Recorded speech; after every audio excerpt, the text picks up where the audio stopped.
Good evening everyone, good evening. काय दीपा, ये आज आपण सोबत व्हिडिओ बनवूया. Good evening friends.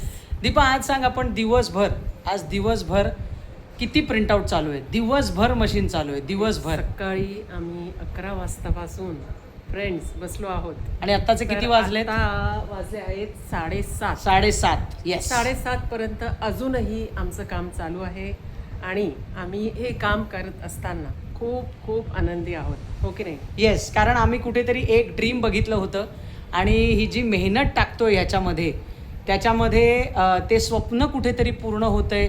आणि आम्ही म्हणतो की मॅनिफेस्टेशन किंवा ज्या इच्छा तुम्हाला पाहिजेत, जी ड्रीम्स तुम्हाला पाहिजेत, ती तुम्ही सदैव बोलत राहा, त्यानेच त्या गोष्टी पूर्ण होतात. ह्याच्यावर आमचा दोघांचाही बिलीफ आहे, हो की नाही दीपा? Yes, exactly. आणि तसंच आमचं स्वप्न, आमचे एफर्ट्स चालू आहे आणि आम्हाला पूर्णतः विश्वास आहे की आमचं जो स्वप्न चालू आहे ते करेक्ट वेवर चालू आहे आणि रिझल्ट भेटणार आहे, ह्याचाही आम्हाला विश्वास आहे. Yes yes. काय ना फ्रेंड्स, आज झालं काय तुम्हाला सांगते. विषय असा आहे की अख्ख्या मॉलमध्ये हे झेरॉक्सचं एकमेव दुकान आहे, बरोबर आहे. आता गेली 12 ते 13 वर्ष मी या मॉलमध्ये आहे. त्यामुळे सगळे जे इथे क्लासेस आहेत ते माझ्याकडे टायअप्स आहेत आणि ह्याचं सगळं काही प्रिंटआउटचं काम माझ्याकडे येतं. लक्षात घ्या, तुमच्या हातात आणि तुमच्या मनगटात जर धमक असेल ना, तरच तुम्ही कुठल्या तरी धंद्यामध्ये स्वतः उतरा. कोणावर डिपेंड राहून कुठलाही धंदा चालत नाही, तो पडतोच. किंवा आपल्या आजूबाजूचे एम्प्लॉई किंवा नोकरदार जे असतात ना, ते आपल्याला खड्ड्यातच पाडतात. याचा चांगलाच अनुभव आमच्याकडे. 4 वर्ष माझ्याकडे मुलगा होता, परंतु कुठल्या ना कुठल्या कामामुळे तो निघून गेला आणि मग हसत खेळत, अक्षरशः सांगते हसत खेळत, आम्ही कुठेतरी हे झेरॉक्स शिकून घेतलं. जेव्हा जबाबदारी पडते ना, तेव्हा सगळ्याच्या सगळ्या गोष्टी आपल्याला कराव्याच लागतात. आज मॉलमध्ये 2 लोकं आली होती. काही लोकांना ही प्रगती बघवत नाही. काही लोक जेलस फील करतात, अरे 2 महिला काम करतायत, अरे किती जण ही अशी सजेशन्स करतात की मॅडम हे तुमचं काम नाही आहे, मॅडम हे तुम्हाला करायचं नाही आहे. अरे मग कोणाला करायचं आहे हे मला नाही तर हे कोणाला करायचं आहे? त्यामुळे अशा जर कमेंट्स तुमच्या बिझनेसमध्ये येत असतील तर मित्रांनो, तुम्ही अजिबात घाबरू नका. आज सकाळचीच घटना. 4 दिवसापूर्वी 2 लोक मॉलमध्ये फिरत होती.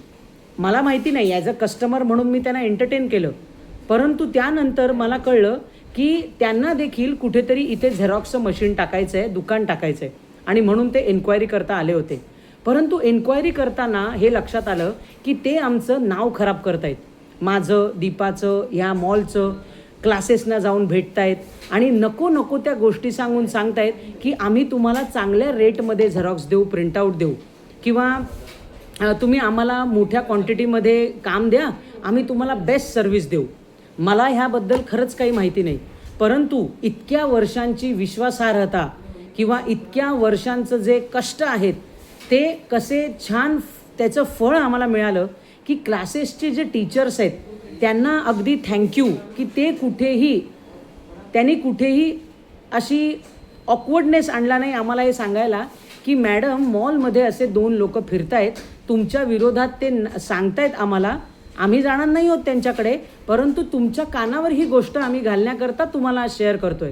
आणि आज सकाळी ते 2 व्यक्ती पुन्हा मला या मॉलमध्ये दिसल्या आणि दिसल्यानंतर मग मी त्याला भेटले.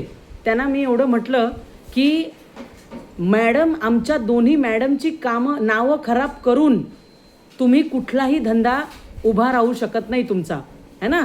अरे म्हटलं, एवढी जर तुमच्या धमक आहे ना तर माझ्या बाजूलाच दुकान उघडा, मला काही प्रॉब्लेम नाही आहे, परंतु तुम्ही आमचं नशीब, तुम्ही आमचं प्रारब्ध जे आहे ना ते अजिबात छिनवून घेऊ शकत नाही. असा दम त्याला मी चांगल्या रीतीने भरला. मी त्याला म्हटलं, तुला जर धंदा करायचा आहे ना तर तू कर, परंतु कोणाचं नाव खराब करून तू हे असले कामं इथे मॉलमध्ये करू नकोस. आणि म्हणून मित्रांनो, माझं तुम्हाला एवढंच सांगणं आहे, प्युरिटी, पारदर्शकता, अशा ह्या गुणांनी, मला माहिती आहे हे खूप एक्सपेन्सिव्ह आहेत, परंतु जितक्या प्युरिटीने तुम्ही काम कराल ना तितकं तुमच्यावर देव आणि हे सगळं काही छान प्रकारे बरसेल. हा माझा तुम्हाला शब्द आहे. काय दीपा, बरोबर की नाही? अगदी बरोबर. आज जे आज स्नेहाने तुम्हाला सांगितलं तेच मलाही, माझंही मन इतकं आनंदी आहे की मी परत तुमच्याशी बोलायला आली. सो हा जो तुमचा एक स्वप्न असेल ना, त्याच्याकरता तुम्हाला घाबरून काहीही होणार नाही. कोणी कितीही तुम्हाला जर तोडायचा प्रयत्न केला किंवा तुम्हाला बहकवायचा प्रयत्न केला तर आपण मुक्काम उभे राहायचं आहे आणि आपलं काम करायचं आहे, कारण आपल्याला आपलं स्वप्न जे आहे ते पूर्ण करायचं आहे. ओके? आणि स्वप्न खरी होतात, स्वप्न खरी होतात मित्रांनो, यावर आमचा दोघांचाही अपार विश्वास आहे. बरोबर की नाही? त्यामुळे अजिबात घाबरू नका आणि जो काही व्यवसाय तुम्ही करत असाल तो अगदी निधड्या छातीने आणि प्युरिटीने करा. All the best. Thank you. Bye.